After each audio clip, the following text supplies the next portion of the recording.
October 15th, 1941, 02 was hours, 27,000 feet above Cologne, Germany.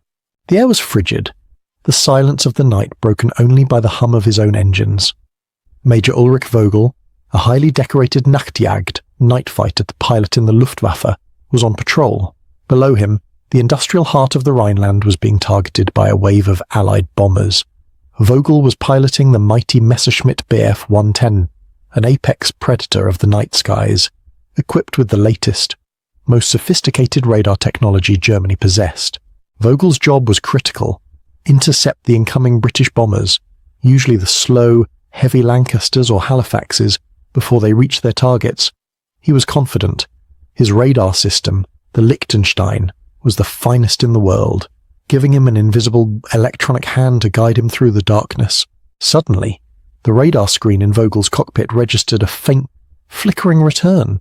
It was small, too fast, and appeared too low on the screen signature to be a heavy bomber. Perhaps a high-altitude night intruder? Vogel pushed his throttle forward, preparing for a high-speed pursuit, fully confident his powerful Messerschmitt could catch anything the British had. But as he closed the distance, the radar return vanished.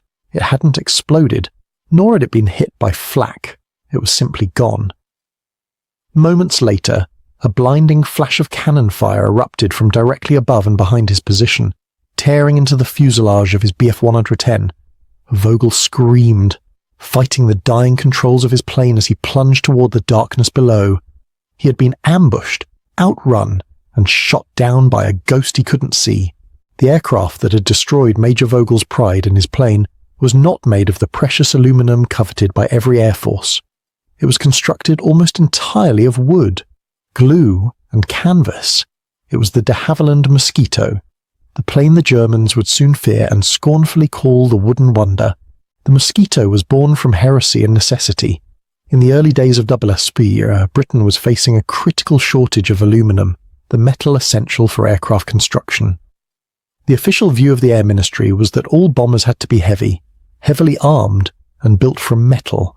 De Havilland, the manufacturer, proposed a radical alternative: build an unarmed two-man bomber primarily out of wood. The Air Ministry dismissed the idea as ridiculous, a desperate throwback to the flimsy biplanes of World War I.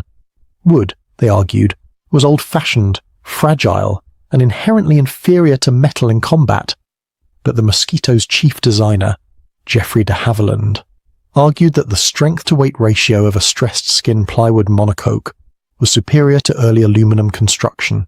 By eliminating defensive turrets and heavy armor, and by using wood, which was abundant and much easier to work with, the plane could be made light, fast, and cheap to produce.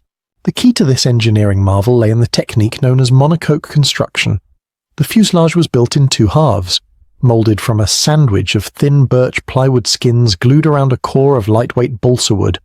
These two halves were then bonded together, creating a structure that was incredibly strong, rigid, and surprisingly resilient to stress. This method allowed for a smooth, aerodynamic skin with minimal rivets or joints, further contributing to its speed and stealth. The construction methods were more akin to furniture making than to traditional, labor-intensive metal aircraft assembly, allowing the work to be decentralized to small shops and cabinet makers who did not compete for specialized metal workers. The proposal was initially met with fierce political resistance. Senior officers argued vehemently against an unarmed bomber. They believed any aircraft operating over enemy territory must be able to defend itself with machine guns and heavy armor. De Havilland countered with the single, decisive philosophy that defined the Mosquito. Speed is its own defense. If a plane could fly fast enough, it didn't need guns to shoot down fighters, and it didn't need armor to protect against flak. It simply flew past the threat. This philosophy was revolutionary for the time and eventually won over key proponents. Though the plane was only initially approved for production as a fast reconnaissance aircraft, an unarmed spy plane, this initial skepticism was a blessing in disguise. The forced adherence to the reconnaissance role meant the design was kept clean, light, and focused purely on speed, ensuring the Mosquito maximized the performance potential of its two powerful Rolls-Royce Merlin engines. The resulting combination of lightweight wooden airframe and twin engines gave the Mosquito a top speed exceeding 400 miles per hour for much of the war, a speed that was faster than any operational Luftwaffe fighter aircraft during its early deployment. The Germans, relying on technology and steel, were being outfought and outmaneuvered by an aircraft they considered an engineering embarrassment. The use of wood gave the Mosquito its low radar cross-section, RCS. Wood absorbs radar energy much more effectively than metal, meaning the Mosquito possessed an extremely small radar signature. For German radar operators, the Mosquito appeared as nothing more than a faint blip, a mere distraction, a ghost that often vanished entirely from their scopes, perfectly explaining Major Vogel's fatal encounter. Crucially, the success of the wooden design hinged on the enormous Canadian capacity for wood processing. Canada, with its vast forestry resources and established woodworking industry, was immediately identified as the ideal location for mass production. Canadian factories from Montreal to Toronto were quickly retooled to laminate the layers of birch plywood and balsa wood. This decentralization of the production process, relying on non-strategic materials and non-specialized labor, solved the immediate crisis of aluminum shortage that plagued Britain's own production lines. The Mosquito, the wooden oddity produced cheaply in Canada, was about to become the most versatile, fastest, and by grim necessity, the deadliest multi-role aircraft the Allies possessed. Its primary targets would soon be the very night fighters of the Luftwaffe, beginning a high-stakes game of cat-and-mouse in the darkness. Mid-1942, the airfields of RAF Coastal Command, Britain. The skepticism that had plagued the Mosquito's development quickly evaporated when the aircraft was put into full operational service. By the middle of 1942, the Canadian-built wooden wonder was no longer a theoretical curiosity. It was a devastating reality that forced the Luftwaffe to entirely reconsider its air defense doctrine. The Mosquito's speed was not just an impressive number. It was a revolutionary weapon. Its lightweight, highly aerodynamic wooden fuselage, combined with two powerful supercharged Rolls-Royce Merlin engines, allowed the plane to fly faster than anything the Luftwaffe could reliably send up against it. In a straight dash, the Mosquito could outpace even the formidable Focke-Wulf FW-190. Speed became its armament.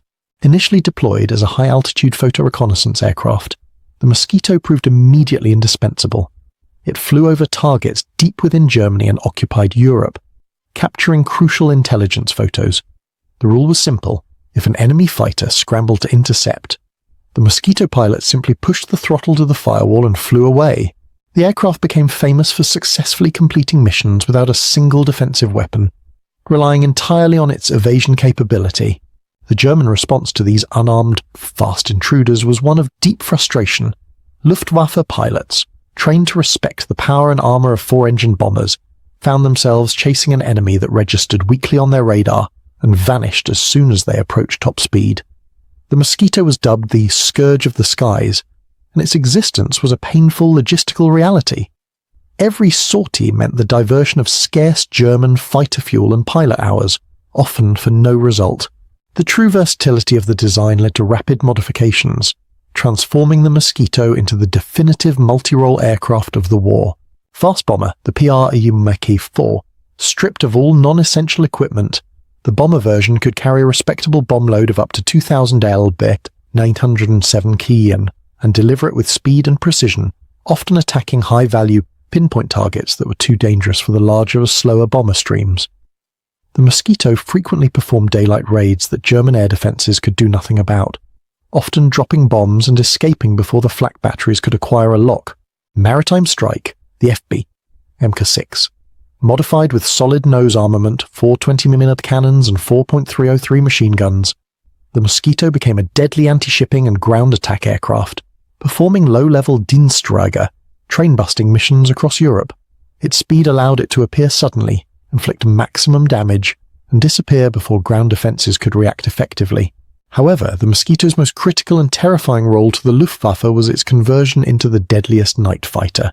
In the pitch blackness, the Mosquito's stealth qualities, its small radar cross-section combined with the quiet operation of its twin Merlin engines, gave it a colossal advantage. Equipped with the powerful new AI, airborne interception, radar, the Mosquito night fighter squadrons began systematically hunting down the German night fighter force over their own territory. For German night fighter pilots, the war became a desperate game of electronic hide-and-seek. They were accustomed to tracking the large Massen metal signature of the Allied bombers, but facing the Mosquito was like fighting a phantom. The German Liechtenstein radar struggled to pick up the wooden fuselage, and the Mosquito pilots, often working in conjunction with early radar jamming techniques, became masters of the unexpected ambush. They would fly alongside the German night fighters, undetected, before launching a devastating barrage of 20-meter cannon fire at close range. Luftwaffe High Command was bewildered. They couldn't understand why their most advanced radar units were consistently failing to detect these fast intruders. They suspected a breakthrough in British jamming technology, never fully grasping the simplest answer, the material of the airplane itself. They had dismissed wood as primitive, yet wood was the ultimate stealth material of the early 1940s. The Canadian-built Mosquito squadrons, operating out of bases in Britain, became famous for their aggressive tactics, often flying intruder missions deep into Germany. Their mission was to disrupt the German defense system by attacking Luftwaffe airfields and hunting German night fighters as they landed or took off. This psychological pressure eroded German morale and disrupted the entire night defense structure. The overall impact was undeniable. The Mosquito forced the Germans to continually upgrade their radar systems and deploy their fastest fighters in defensive roles, draining resources from the offensive front. The cheap wooden plane, initially scorned by Allied and Axis officials alike, had become the single most effective high-speed psychological weapon in the Allied arsenal. It was a victory of bold engineering over conventional military thinking. Late 1943, the coastal defences of the North Sea. By the final months of 1943, the de Havilland Mosquito had transitioned from a curiosity into a strategic nightmare for the German High Command. They now understood the threat, but they still lacked an effective countermeasure. The core of the Mosquito's lethality was not just its blistering speed, but its unique composition, which offered passive stealth capabilities decades ahead of its time. The Luftwaffe's main defense depended on radar technology. As the Allies' heavy bombers, built from aluminum, provided massive clear returns on the Liechtenstein radar scopes, the Mosquito, made primarily of wood and glue, often appeared as little more than a bird or atmospheric clutter. This ultra-low radar cross-section, RCS, allowed the Mosquito to fly at high altitudes over heavily defended targets, effectively invisible to the very technology designed to intercept it. This inherent stealth gave the Allies a devastating new tactical option: precision, surgical bombing. While the large formations of Lancasters and B-17s were necessary for area bombing, striking industrial zones en masse, the Mosquito was deployed for high-value targets that required absolute accuracy and minimal casualties, primarily to the civilian population. These missions, often flown in daylight to maximize precision, became legendary for their audacity. The Mosquito flew at treetop level, exploiting the element of surprise that its low radar signature provided. Two missions in particular cemented the Mosquito's reputation for surgical lethality. Operation Jericho, Amiens prison raid. A critical mission to breach the walls of Amiens prison, freeing French resistance fighters who were facing imminent execution by the Gestapo. This required the Mosquitoes to fly at exceptionally low altitudes, literally skimming the ground to avoid radar, and drop bombs with pinpoint accuracy onto specific walls of the prison while avoiding the prison hospital. This was a mission of such high risk and precision that only the Mosquito, with its speed and small size, could attempt it. The operation was a stunning success, with the planes escaping before the German garrison could mount an organized defense. The Gestapo headquarters raids. Perhaps the most humiliating for the German leadership were the attacks on the Gestapo and Security Service, SD headquarters, in places like Oslo and Copenhagen. These raids were psychological warfare designed to demoralize the German occupation forces and boost local resistance. The Mosquitoes would fly in fast and low, dropping delayed fuse bombs with stunning accuracy directly onto the command buildings. The sheer audacity of attacking the nerve center of the Reich's secret police, in broad daylight, underscored the Mosquito's complete dominance of the low-altitude airspace. The German response to these humiliating raids was one of stunned frustration. Pilots who were lucky enough to spot the Mosquitoes realized they couldn't catch them. They reported encounters with an aircraft that was made of paper, which flew like a devil. The term mosquito panic entered the lexicon of the German Air Defense Force. The psychological toll was immense. Fighter pilots wasted fuel and time chasing phantoms, while the public began to understand that the Reich's air defences were powerless against this wooden menace. The Canadians, who continued to produce a significant portion of the Mosquito fleet, took pride in the irony. They were building the ultimate expression of modern air power using materials traditionally associated with furniture and canoes. Canadian production simplified the aircraft's design even further, making it one of the easiest aircraft to repair in the field. Damage that would have required specialized aluminum welding on a metal aircraft could often be patched with wood and glue by a skilled carpenter, a testament to the pragmatic genius of its construction. By late 1943, the Luftwaffe was forced to commit an increasing number of their best interceptors to a defensive role against the Mosquito. Every time a German fighter was diverted to chase a fast, wooden spy plane, it was one less fighter available to defend the bomber streams or challenge Allied air superiority over the Western Front. The Mosquito, in its quiet, speedy way, was systematically eroding the Luftwaffe's fighting strength, proving that in the skies of the Second World War, the best material for warfare was not always steel, but simple, strong Canadian plywood. Post-war era, until 1945 and beyond, the hangars of Canada. When the war ended in 1945, the de Havilland Mosquito had earned the right to be called a legend. It had flown over 39,000 operational sorties, suffering remarkably low losses compared to its counterparts. The plane the Germans scornfully dubbed the Wooden Wonder, Holzwunder, had, ironically, become a term of grudging respect, a testament to its revolutionary performance. The end of the war, however, presented a unique problem for the Mosquito. Its brilliant design relied on wood and glue, materials that degraded quickly when exposed to the elements and were difficult to maintain over the long term, unlike metal aircraft, which could be mothballed and stored for decades. The Mosquito's laminated structure required continuous climate control and specialized care. As the focus of air forces shifted to the jet age, thousands of these incredible wooden warriors were quickly scrapped or left to rot. Despite its physical disappearance from the skies, the legacy of the Mosquito persisted, particularly in Canada. Canadian factories, which had built a massive portion of the Mosquito fleet, often simplifying the design for mass production, had fostered a new generation of aerospace engineers, carpenters, and technicians. The experience of rapidly manufacturing a high-performance aircraft from non-strategic materials provided a vital industrial foundation that would support Canada's future in aviation and defence manufacturing. The Mosquito proved that Canadian ingenuity, combined with its vast natural resources, could compete on the world stage of high-tech manufacturing. The Mosquito's most enduring technical legacy lies in the concept of passive stealth. Decades before the F-117 Nighthawk or the B-2 Spirit popularized radar-absorbent materials and angular design, the Mosquito demonstrated the immense tactical advantage of a small radar cross-section. Its wooden airframe provided an innate immunity to the era's radar technology, proving that material choice could be as crucial as speed or firepower. This simple, wooden design became the grandfather of modern stealth technology. The multi-role concept, too, was forever redefined by the Mosquito. It was a fighter, a bomber, a reconnaissance aircraft, and a pathfinder, all in one unified airframe.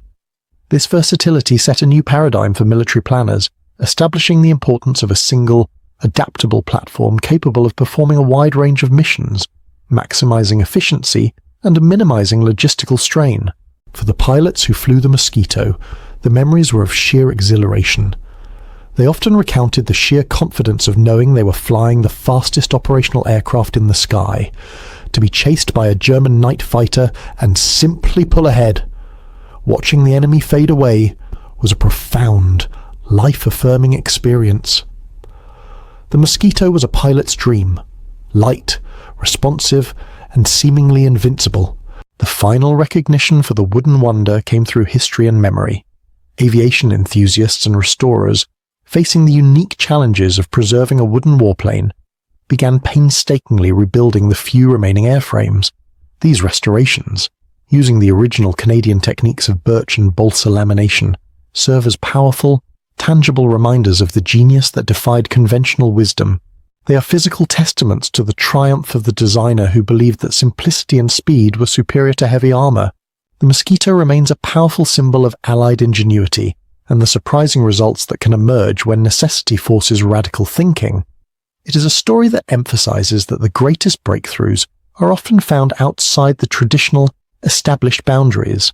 If the ingenious design of the Mosquito and its stealth capabilities shocked you, there are countless other unbelievable aviation stories from Prutusti waiting to be told. Don't miss a single deep dive into military history. Please hit that subscribe button right now. Your support fuels our research into these classified wonders. The Mosquito's place in history is secure. A plane that cost less, was built from non-strategic materials, and yet outflew and often outfought the best that the Axis powers could deploy.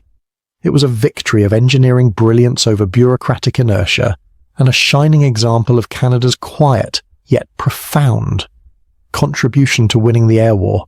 What do you consider to be the most revolutionary, unconventional aircraft of the war, besides the Mosquito? Was it the German jet technology, or something else entirely? Share your thoughts and historical insights in the comments below.